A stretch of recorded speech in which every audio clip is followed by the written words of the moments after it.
Hi, this is Sarah Mikesell with the Dairy Site, and today we're here with Dr. Lautaro Rostoll Cangiano. He is an assistant professor at the University of Wisconsin-Madison. And we are also joined by Jan Ziemerink. He is the CEO of Förster-Technik North America. Thanks to you guys both for joining me. I really appreciate it.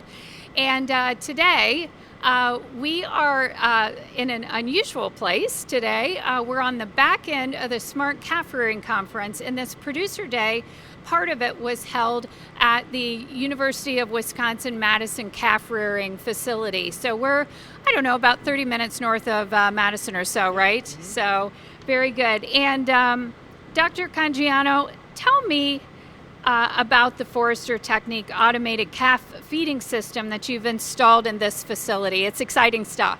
Yeah, we're really excited about this system. This is something that we recently installed here about a month and a half ago.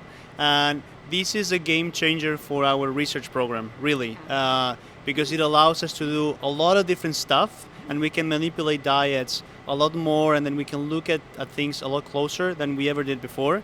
And the data that we collect from here is also really valuable for our research program. We can get individual intakes from each of the calves and also drinking speed, and it's a valuable health outcome that we can use on our own research as well. And also play around with different planes of nutrition for these animals and see how they respond all the way to hopefully lactation. We can follow some of these studies. As we say before during the conference, we're really interested in doing studies related to waste milk, and then what's the impact it has on development, and then we're working on some specific strategies, and we can try to improve that in order that we can still feed that to the animal without having some negative outcomes. So yeah, we are really excited. This is a unique system. I think we're the only university in the country that has a system like this.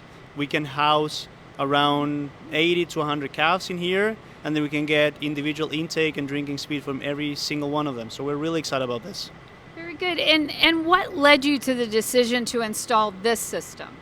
Yeah, we have a previous relationship with Förster for research in the past, and we started discussing for our specific facility what kind of system would make the most sense from a research perspective and from a management perspective as well. And then we prioritize keeping cows individually housed because that suits most of the type of research we do here.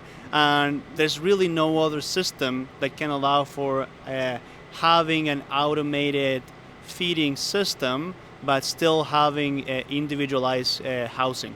So I think this was one of the systems I think this is the only system that allows for that. So yeah. Mm-hmm. Very good. And I know it's only been a few weeks, but the initial data looks pretty good that you're seeing from the study that's going on behind us, right? Yeah, I think it does. I think growth rates are a lot higher than we did with our conventional systems, for sure.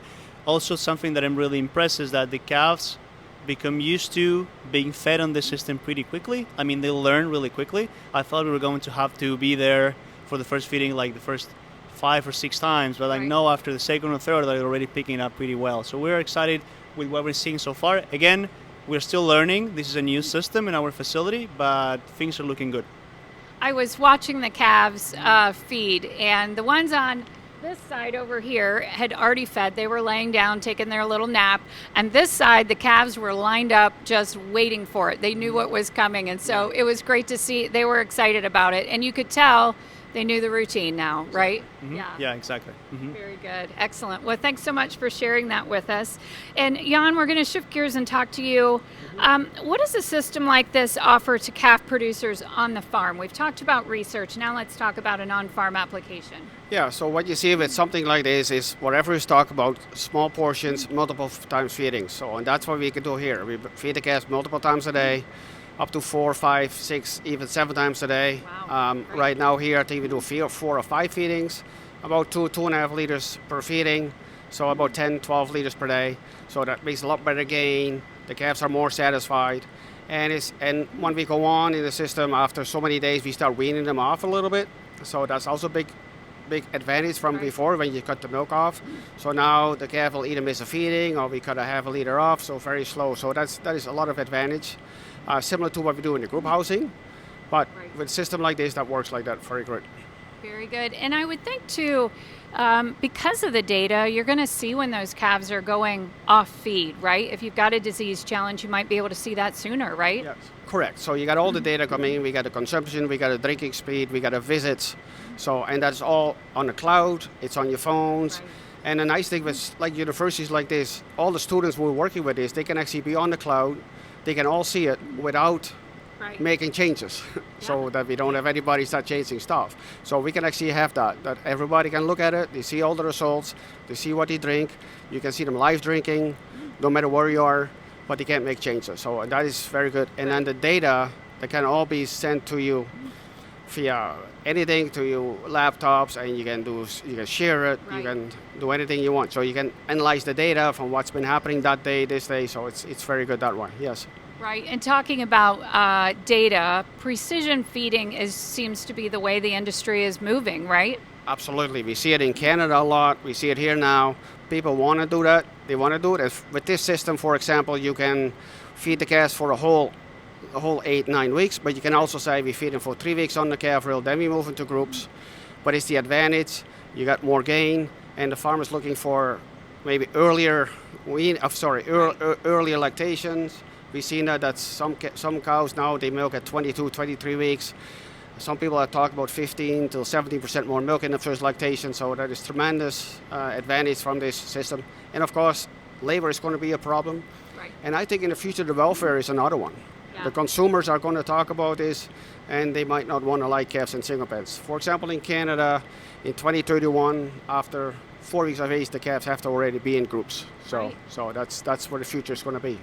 Very good. Well, we certainly learned a lot of that kind of stuff too at the Smart Calf Rearing Conference. So this has been such a great final part of the conference to really see this, the producers and the universities, and it was a global group that came here, and it was just great to see everybody really enjoying and learning from the system. So thank you guys both for all the information today. I really appreciate it. This is Sarah Mikesell with the Dairy Site.